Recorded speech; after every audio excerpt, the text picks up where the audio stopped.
Hello friends, ओम श्री गणेशाय नमः। जय श्री कृष्णा। आप सभी का स्वागत है आपके अपने यूट्यूब चैनल पर। फ्रेंड्स, आज हम आपको इस वीडियो में बताने जा रहे हैं साल 2021 की अश्विन मास की कृष्ण पक्ष की इंदिरा एकादशी, जिसे पितृ एकादशी के नाम से भी जाना जाता है, कि पौराणिक व्रत कथा, पूजा विधि, व्रत के नियम, महत्व, शुभ मुहूर्त और इंदिरा एकादशी के दिन सर्व कार्यों की सिद्धि के लिए किए जाने वाले उपायों के बारे में। फ्रेंड्स, वीडियो शुरू करने से पहले आपसे रिक्वेस्ट है, अगर आप हमारे चैनल पर नए हैं और आपने अभी तक चैनल को सब्सक्राइब नहीं किया है तो प्लीज़ सब्सक्राइब कीजिएगा चैनल को, साथ ही प्रेस कीजिएगा बेल आइकन को, जिससे नए वीडियो से रिलेटेड नोटिफिकेशन आपको तुरंत प्राप्त हो सके। और वीडियो पसंद आने पर वीडियो को लाइक और शेयर जरूर कीजिएगा, ताकि सभी भक्तों को इस वीडियो का लाभ प्राप्त हो सके। और कमेंट बॉक्स में जय श्री कृष्णा जरूर लिखिएगा। पितृ पक्ष में पड़ने वाली एकादशी इंदिरा एकादशी के नाम से जानी जाती है। इस दिन उपवास रखना काफी फलदायी होता है। इस एकादशी को भगवान श्री हरि विष्णु जी की पूजा आराधना करने के साथ ही इंदिरा एकादशी की कथा सुनने का विशेष महत्व होता है। इस दिन उपवास करने से जो पुण्य प्राप्त होता है उससे मोक्ष की प्राप्ति होती है। अगर उपवास से प्राप्त पुण्य को पितरों को दान कर दिया जाए तो उन्हें भी मोक्ष की प्राप्ति होती है। इस पुण्य के लिए इंदिरा एकादशी का उपवास करना और उसकी कथा सुनना महत्वपूर्ण होता है। इस साल इंदिरा एकादशी 2 अक्टूबर 2021 शनिवार के दिन है। मान्यताओं के अनुसार अश्विन महीना काफी खास होता है। महाभारत में भी इंदिरा एकादशी का जिक्र किया गया है। मान्यता है कि इस उपवास के बारे में स्वयं भगवान श्री कृष्ण जी ने धर्मराज युधिष्ठिर को बताया था। फ्रेंड्स, अब आइए जानते हैं इंदिरा एकादशी की पूजन विधि और नियमों के बारे में। पद्म पुराण के अनुसार प्रत्येक एकादशी व्रत की तरह इंदिरा एकादशी के नियम भी दशमी तिथि से आरंभ होकर द्वादशी तिथि को समाप्त होते हैं। एकादशी तिथि के दिन जल्दी उठकर स्नान आदि करके निवृत्त हो जाएं। अब भगवान विष्णु जी के शालिग्राम स्वरूप का ध्यान करें और इंदिरा एकादशी की व्रत एवं पूजा का संकल्प लें। यदि आपके घर में शालिग्राम है तो पूजा के स्थान पर स्थापित करें या फिर भगवान विष्णु जी की तस्वीर को स्थापित करें। इसके बाद गंगा जल, रोली, चंदन, धूप, दीप, फल फूल आदि से पूजन करें। भगवान विष्णु को फल फूल, पंचामृत और तुलसी दल अर्पित करें। उसके पश्चात इंदिरा एकादशी की महात्म्य की कथा सुने या पढ़ें। इस दिन विष्णु सहस्त्र नाम का पाठ करना बेहद फलदायी माना जाता है। इस दिन पूर्ण रूप से जलीय आहार लें अथवा फलाहार लें तो इसके श्रेष्ठ परिणाम मिलेंगे। इस दिन फलाहार का दान करें और गाय को भी फल आदि खिलाएं। अगले दिन प्रातः निर्धन लोगों को भोजन जरूर कराएं, वस्त्र आदि दान करें, फिर स्वयं भोजन करके व्रत का समापन करें। इस दिन मन को ईश्वर में लगाएं, क्रोध न करें और असत्य न बोलें। शास्त्रों में बताया गया है कि जो सात्विक आचरण करते हैं उन्हें पुण्य की प्राप्ति होती है। इस दिन लहसुन, प्याज, बैंगन, मांस, मदिरा, पान, सुपारी और तंबाकू से भी परहेज रखना चाहिए। फ्रेंड्स, अब आइए जानते हैं इंदिरा एकादशी के शुभ मुहूर्त के बारे में। हिंदू पंचांग के अनुसार इस बार इंदिरा एकादशी 2 अक्टूबर 2021 शनिवार के दिन है। अश्विन कृष्ण एकादशी तिथि प्रारंभ होगी 1 अक्टूबर 2021 को रात्रि 11:03 पर और अश्विन कृष्ण एकादशी तिथि का समापन होगा 2 अक्टूबर 2021 को रात्रि 11:10 पर।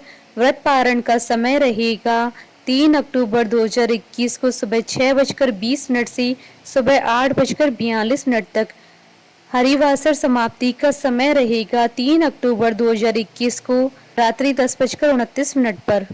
फ्रेंड्स, अब आइए जानते हैं इंदिरा एकादशी के दिन सर्व कार्यों की सिद्धि के लिए किए जाने वाले उपायों के बारे में। एकादशी के दिन भगवान विष्णु जी की पूजा के दौरान पीले रंग के पुष्प अर्पित करने चाहिए। मान्यता है कि ऐसा करने से मनोकामना पूरी हो जाती है। एकादशी के दिन गाय के घी का दीपक शाम को तुलसी जी के सामने जलाना चाहिए। मान्यता है कि ऐसा करने से घर में सुख शांति बनी रहती है। एकादशी के दिन पीले रंग के वस्त्र, अनाज और फल अर्पित करने चाहिए। बाद में यह सब चीजें गरीबों को दान करनी चाहिए।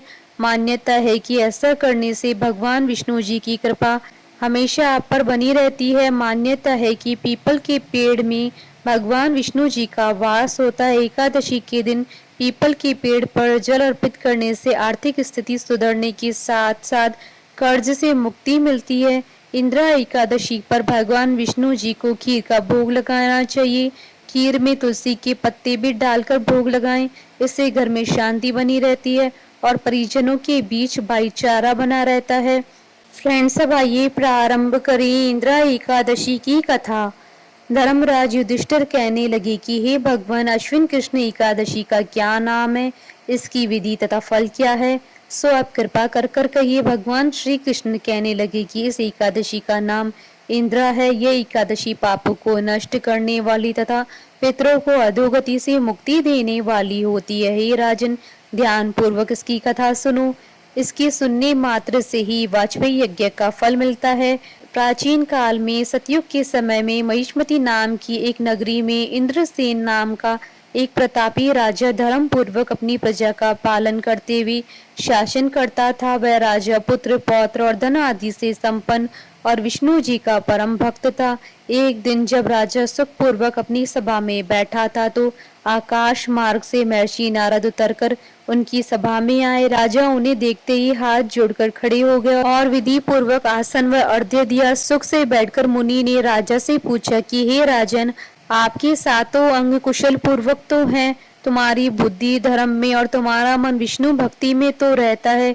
देवर्षि नारद की ऐसी बातें सुनकर राजा ने कहा, हे महर्षि, आपकी कृपा से मेरे राज्य में सब कुछ कुशल है तथा मेरे यहाँ यज्ञ आदि कर्म सुकृत हो रहे हैं। आप कृपा करके अपने आगमन का कारण कहिए।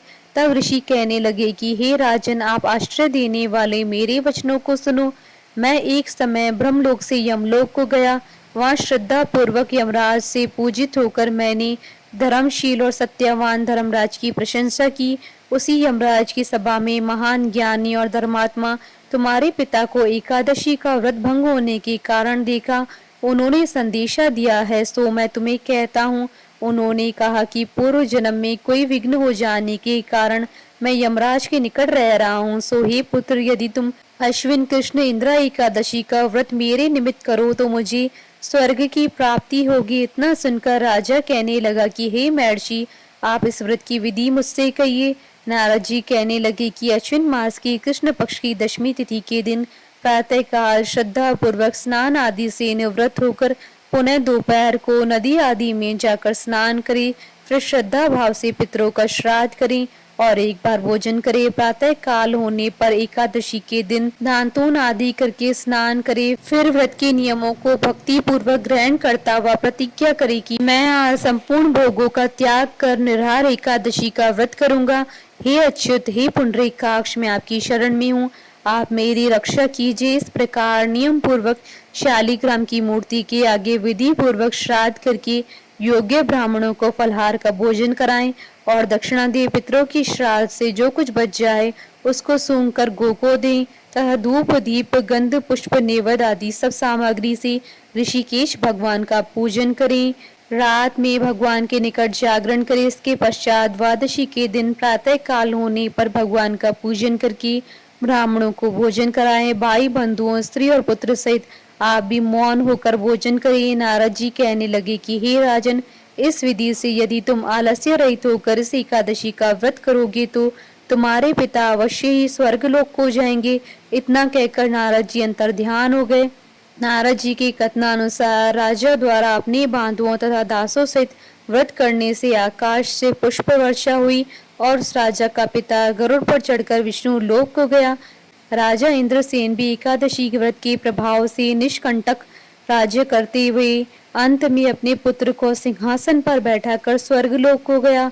हे युधिष्ठिर, यह इंदिरा एकादशी के व्रत का महात्म मैंने तुमसे कहा। इसके पढ़ने और सुनने से मनुष्य सब पापों से छूट जाते हैं और सब प्रकार के भोगों को भोग कर वैकुंठ को प्राप्त करते हैं। बोलिए भगवान विष्णु जी की जय, सनातन धर्म की जय। हमारे साथ इस वीडियो में अंत तक बने रहने के लिए आपका धन्यवाद। ओम श्री गणेशाय नमः। जय श्री कृष्ण।